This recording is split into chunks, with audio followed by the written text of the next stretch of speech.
studio with me, Charlotte from Bexley Fostering. Hello. A member of the fostering team. Hi, Charlotte. Welcome to the studio. Thank you for having me. Thank you for coming along and chatting to us about something that's very, very important. Tell us all about what you do. So here at Bexley Fostering, we've just been celebrating Foster Care Fortnight, which is a national celebration to help raise awareness to get more foster carers. So this year's theme has been all about the power of relationships. And to celebrate that, I've just come on air and I want to talk to you a little bit about the support and the things we offer at Bexley in our fostering service. So we have a scheme called Fostering Together, which essentially has 8 fostering communities. Each community is compiled of about 8 to 10 fostering families. There's one experienced fostering family or carer in that community as well, offering all sorts of emotional, physical support, helping the children connect with other foster carers as well. So it's not a daunting experience if they have to move or go and visit other children's houses, and it makes it quite a natural extended family experience for them. We've recently just launched another community here in Kent as well, which is fantastic. So we're branching out outside of Bexley. So you don't have to be in Bexley in order to become a Bexley foster carer with us, as long as you're over the age of 21, in relatively good health, but you've got a passion for making a difference. I think that's the most important thing. We need people that do have that passion and commitment for children. You don't necessarily have to have a spare bedroom, although that would be massive. That'd be a great help. But if you don't, we have other schemes as well that people can join to get involved in to support the foster carers we currently have. That's essentially our requirements. So if you're thinking about maybe becoming a foster carer, or if you are already a foster carer with another local authority or agency, please check out our website. There's more information. We have lots of fantastic events, information sessions coming up. We do beach trips with all of the kids and the families, which are really fun. And I love seeing the kids' faces as well. Oh, yeah, and the light up. They love those days. Absolutely. Just giving them experiences that perhaps they've not had beforehand. Visit our website. It's www.bexley.gov.uk/fostering, or you can give us a call and either myself or someone else from the team would be more than happy to chat with you, answer any questions you might have. And that's 0203 045 4400. That's amazing. I've got to ask you a couple of questions as well. In terms of the process, people can be quite scared of the process. Absolutely. They feel it can be quite lengthy, but I feel you would be the best person to explain as to how the process goes, how long it can take, and if there's any challenges, what challenges are there? Okay, great question. So our recruitment stages at the moment, or the assessment, if you like, is taking about 6 months. So beforehand, it used to take maybe a year upwards, and there's a lot of people who have questions or worries about that. So I'm glad that we can address that today. In terms of some of the concerns people have, it can be quite an intrusive process. We're coming and asking you questions about your life, getting to know you in as much detail as possible to see if you're eligible and suitable to become a foster carer. But we have some extensive and fantastic training. The team are wonderful. There's lots of us in the team as well that have fostering experience, who have been foster carers before.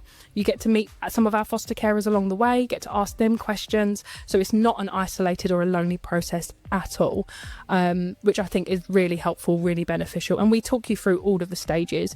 So you might want to come to one of our information sessions, get to know about payments, get to know about what the expectation of the role is, and then from there we will come and visit you in your home, do an initial home visit, get to know you in a bit more detail before actually delving into an assessment. And at any point along the way, you can tell us this is not for me, or I'd like to pause on it.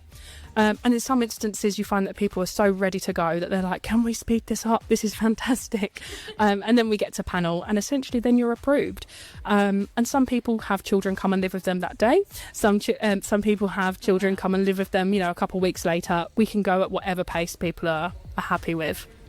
What sort of, in terms of requirements in a home, as well as you said, as having their own room, is there any kind of training that foster carers will go through as well?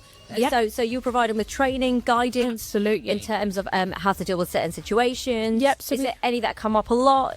Any specific kind of questions from them? There's lots of sort of safeguarding questions that come up in the assessment. What do I do if this happens? Can I take children abroad with me, for example? And again, we have fantastic training. Part of the assessment, we do a 3-day training called Skills to Foster. And you will find that with Bexley or anywhere that you may apply to become a foster carer. But with us at Bexley, as I said, it's sort of given you the skills and the equipment to sort of manage those challenging situations. And we're all new to fostering. We learn every day on the job. My family have fostered for 18 years, and sometimes they have a question that they might need answered. So don't feel like you're alone in that process, because, That's amazing. I have to ask, are there specific groups of children or teens who are harder to place? Is there a specific age group there? Not necessarily. I mean, that changes, and that's dependent on, your skills as a foster carer. Some children are harder to place than others, but that's because they've maybe had some quite traumatic experiences. But again, that's what the training's for, that's what the support's for. So you have a supervising social worker that supports you throughout the process as well. There's other social workers that are involved in the children's life. There's a whole team around you and around that child. So but you can choose to specialise as well as a foster carer in certain areas. So some people prefer to look after babies and help them through maybe adoption or returning home to their birth families. Some people prefer the teenagers, and they say actually there's less stress with those. So waking up in the middle of the night. Exactly that. So we all have misconceptions and ideas of what we think a foster child might be like, but actually we can quite easily break down some of those stereotypes. Well, how about supporting people who are unsure whether fostering is right for them? As I said, there's a whole range of sort of advice and training that we can give you. It's sometimes a thing that people have to think about for a while. Fostering isn't something that people just jump into head first. You have to think about your family dynamic. Is that going to suit you? You're working, things like that. Again, common misconceptions that people have to give up work to foster. Again, with Bexley, that's not the case. We have lots of foster carers that work and foster at the same time, and how we can help navigate that. Again, whether that be offering you support through our Fostering Together communities and other carers stepping in and saying, oh, actually, I can have the children for you that particular day, or I can do that school run for you, and helping each other out. I think that has been a real success story here in Bexley. Come together as a community, see this. I love that. Yeah. I had a question in my mind, and now it's waste off. Trying to think what my question was now.